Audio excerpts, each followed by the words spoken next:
यो मेरो सम्पूर्ण फेसबुक साथीहरू लगायत मेरो दाजुभाइ दिदीबहिनीहरू सबले हेरिदिनु होला।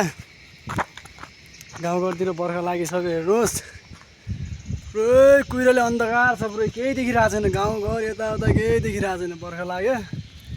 नजिकैको साथी पनि देखिँदैन कुहिरो लागेर। नलगाड 5 सिर्के आएको थियौँ, त्यही भएर गाइज हेर्नु आसके बर्खा लागिसक्यो। के गर्ने, गाउँघरतिर बसाइ छ, गाह्रो छ साथीहरू, गाह्रो छ। को हुनुहुन्छ गाउँघरतिर, अब के गर्ने, बर्खा लागिसक्यो। त्यही भएर अब यताउता कहीँ जान पाइँदैन,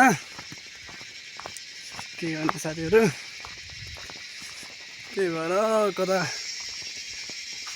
को हुनुहुन्छ यसो भेटघाट गरौँला बर्खाको टाइममा, होइन। बर्खा कोलाई छोयो बर्खाले, कहाँ कहाँदेखि हेर्दै हुनुहुन्छ मेरो यो भिडियो सम्पूर्णमा लाइक कमेन्ट सेयर गरिदिनु होला गाइज।